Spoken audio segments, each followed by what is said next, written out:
Hey guys, good morning and welcome to another edition of Motorcyclist MC Commute. You guys know the deal this morning. We're going to be riding to the motorcyclist office in Southern California on Yamaha's 2020 MT-10.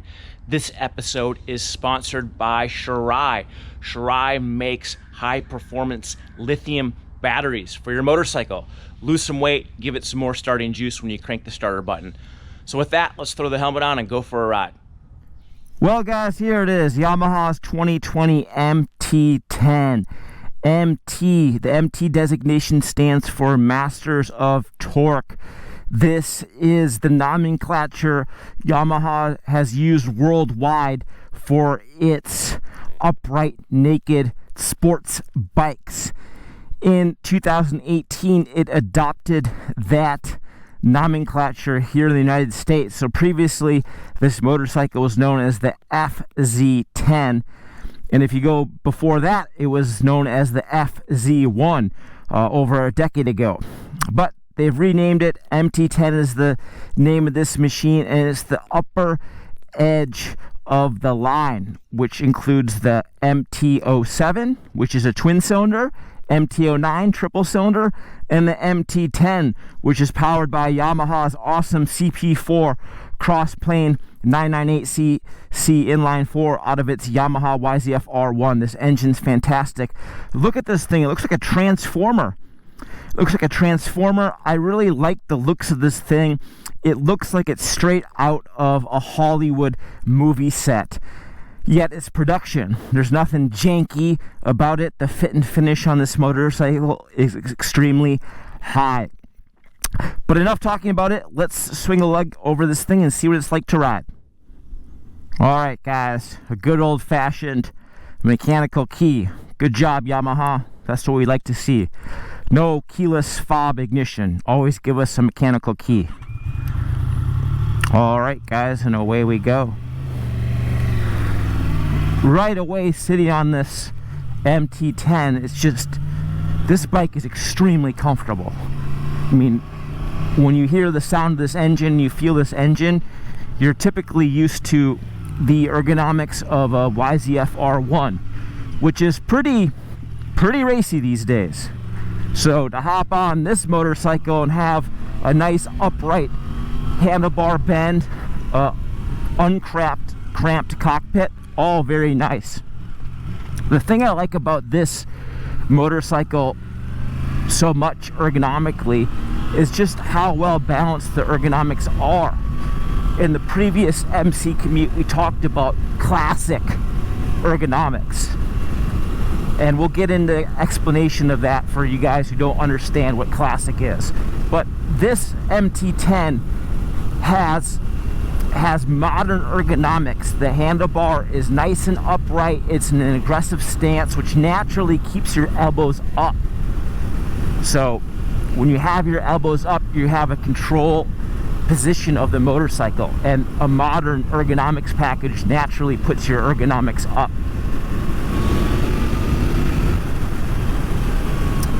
So that's what I like about it. The seating position too. The seat has nice tapered edges, so you can move your body weight from side to side extremely easily. It also gives you a very easy spot to, when you're standing at a stop sign, you can easily put your legs out. You don't have to have them spread. So if you guys are a little bit shorter, you can stand firmly at a stop with this motorcycle. Seats also relatively plush. It's well supportive, and there's decent accommodations for a passenger. Not great, but definitely decent. Suspension on this motorcycle, we did a bit of riding in the canyons on this thing, and this bike handles very, very well. It is comfortable, it soaks up the bumps very nicely, yet it has a decent level of firmness when you start pushing on the motorcycle. Now, it's nowhere near as firm as a R1, but it doesn't have to be. I like the calibration of the suspension, where you actuate the front brake and it has nice compression to sharpen up the steering. Same thing when you're loading in the shock. It squats nicely, but not too much. Listen to that engine. Sorry guys, sorry. Let me put the cruise control on and hopefully mitigate the fun.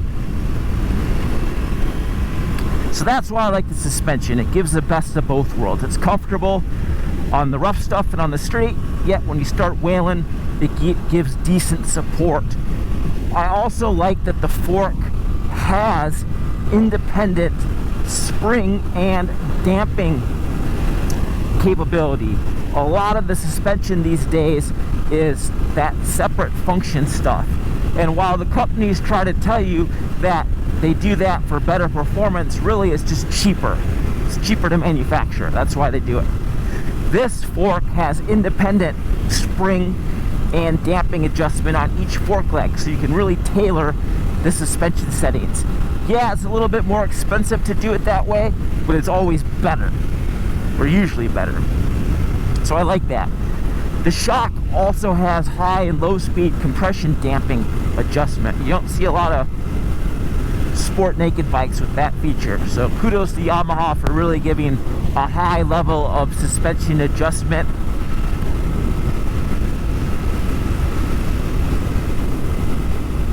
The engine on this bike, Yamaha's fantastic CP4 998cc i4. Last time Yamaha overhauled this engine was for the 2015 model year when they revamped the R1, and this engine is just totally awesome.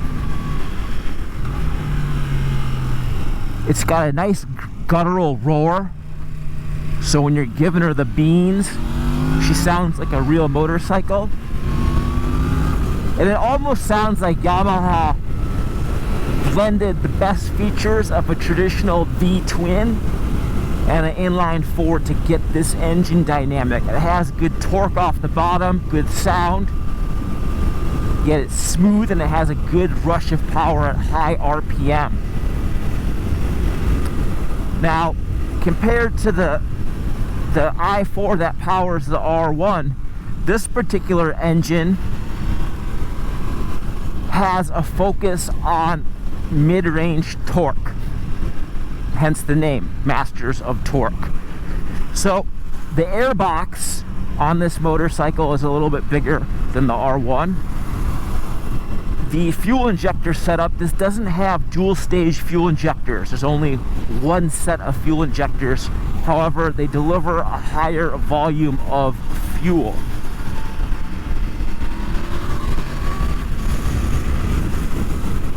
Other changes include the connecting rods. They're steel instead of titanium, as are the valves. The valves are also a little smaller, and the cylinder head has a different port job. All this combines to give this bike more torque and more mid-range. Although the 6-speed transmission ratios are the same, this thing has two extra sprockets on the rear, two extra teeth on the rear sprocket. So the acceleration from stoplight to stoplight is a little more zippy. The more sprockets on, the more teeth on the rear sprocket, the zippier the acceleration. The fewer teeth on the rear sprocket, the lower the RPM at freeway speed. So even though first gear is really tall on this motorcycle, just like it is on the R1, the lower final drive gearing contributes to just a much more peppy motorcycle. This bike also has an electronic quick shifter right from the factory, so you can upshift without using the clutch. I wish Yamaha would have fitted auto blip technology on this motorcycle though. I love auto blip when downshifting.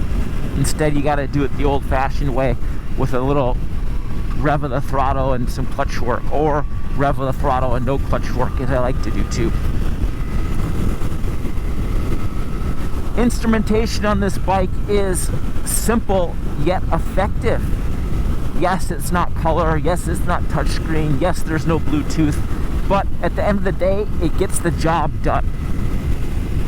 Horizontal bar graph, tachometer, big speedometer, fuel gauge, so you can keep tabs on the 4.5 gallon fuel tank, air temperature, which is a handy feature.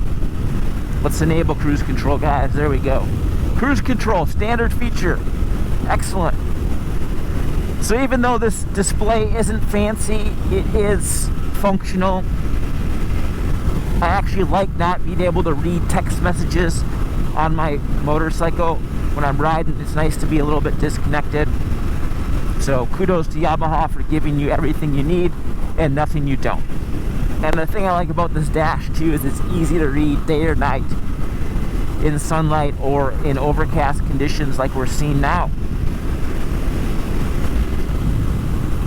This motorcycle comes equipped with Yamaha's D mode. D mode is adjustable throttle response. Yamaha was an early pioneer in the ride-by-wire electronics department, I think with its 2007 YZF-R1, or maybe 2006, I can't remember.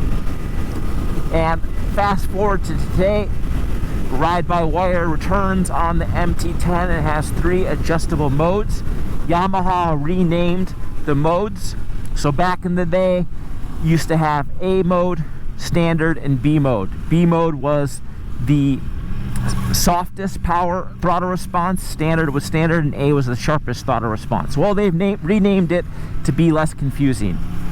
Now we have mode 3, 2, and 1. 3 is the softest throttle response. 2 is the moderate throttle response, which I like. So 2 is basically what standard used to be. And then mode 1 is sharpest throttle response. Let's put it in mode 1. And in the sharpest response, you have a real intimate feel of the engine. The engine feels more alive beneath you. Yet at the same time, when you're really wailing, I don't have as much control. The throttle's just a little too jumpy for me. So when we're kind of riding on the street at this mellow pace and want that cool guttural feel, mode 1's cool. But for wailing, mode 2.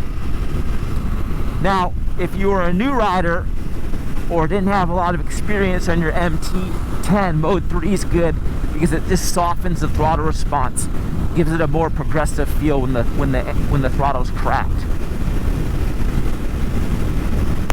God, I love cruise control. All motorcycles should have cruise control. This bike also has traction control, Yamaha's TCS. This is an older TCS system. I believe it's based off Yamaha's 2012 YZF-R1, which at the time was class leading, right there with Aprilia. Those two motorcycle manufacturers had the best traction control systems in 2012. God, I love the way this thing corners. It just wails around the corners, and the OE-fitted Bridgestone Battlax S20 tires just rock. Great handling motorcycle. For 463 pounds, this thing gets it. Back to the traction control.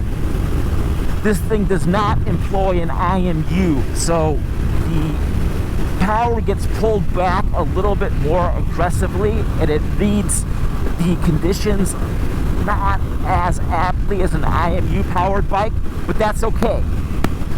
At the pace that you want to ride this bike, having the power pull back when it does is totally fine. You got to remember, this isn't a super sport bike. This isn't a super bike or a bike where you really want to be, you know, pushing the limits of things.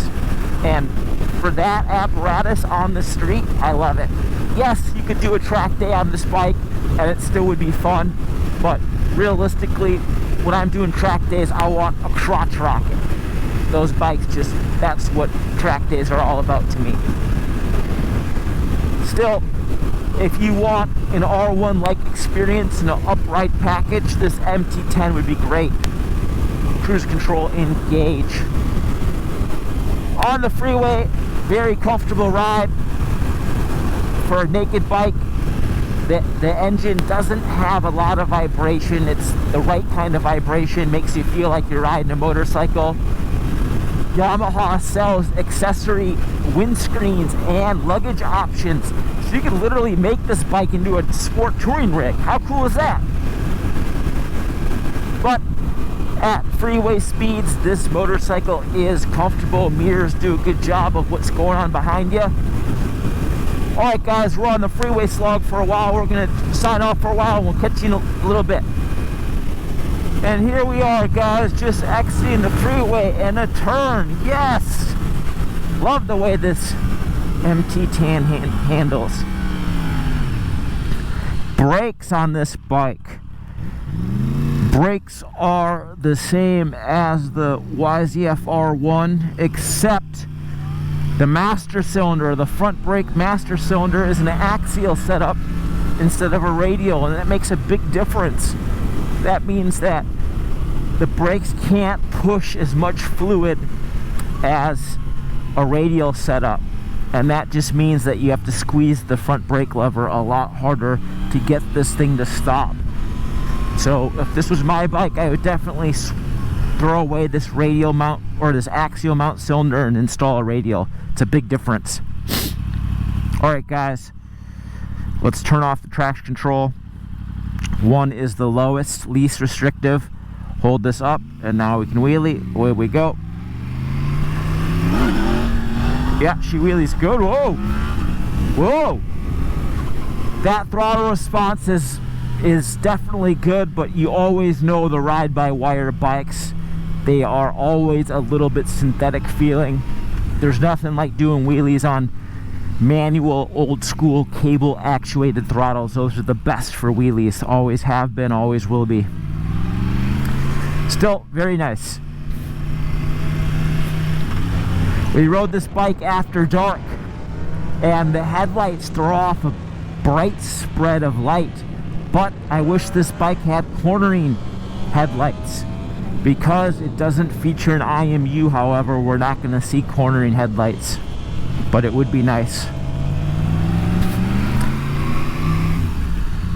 Well guys, that was a fun ride on Yamaha's 2020 MT-10. There it is, guys, Yamaha's 2020 MT-10. Let's talk about the fuel mileage real quick. This thing guzzles gas. That CP4 engine, it's awesome, it's fun, it sounds sweet, but it drinks the fuel, drinks it. 30 miles per gallon out of this MT-10, but it's worth it because it hauls ass and it's fun. Alright guys, let's do some Q&A real quick here, right to the top. Do you feel the extra weight compared to an MT-09? You do. It's a little bit wider, not a lot wider, but a little bit. You feel a little bit more bulk moving around than the 3-cylinder, but it's not bad. Are the brakes really that bad or just not as good as the Triumph or Ducati? The brakes aren't terrible, but they're not excellent.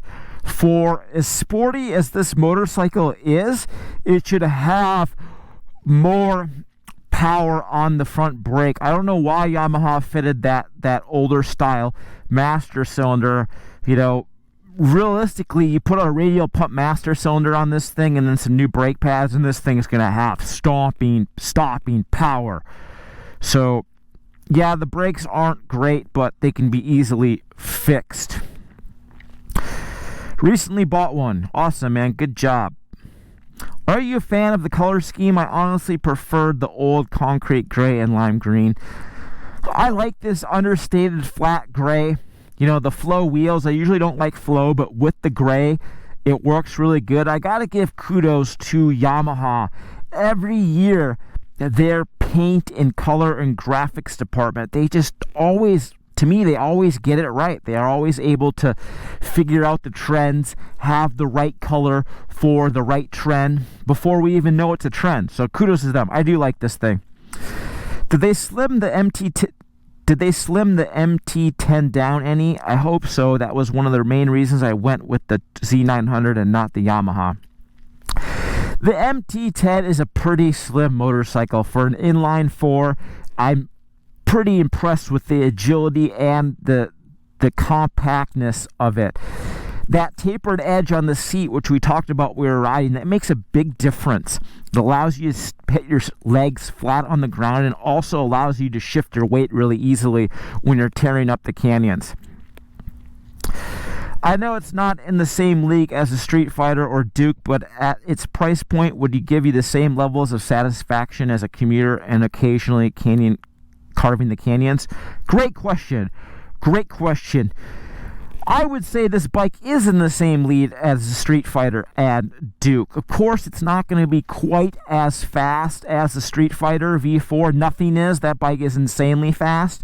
Yet this thing still hauls the mail. And it's got excellent engine character, just like the two aforementioned bikes.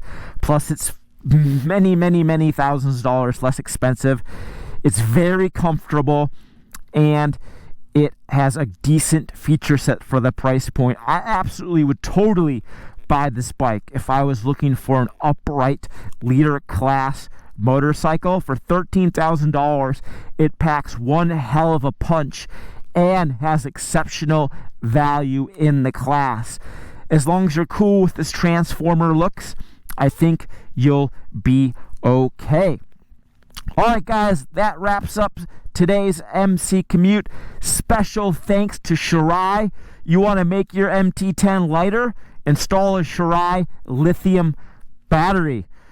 That's a wrap, guys. Make sure to head on over to motorcyclistonline.com. That is where all of my written content goes. And thanks for watching, guys. We'll see you next time.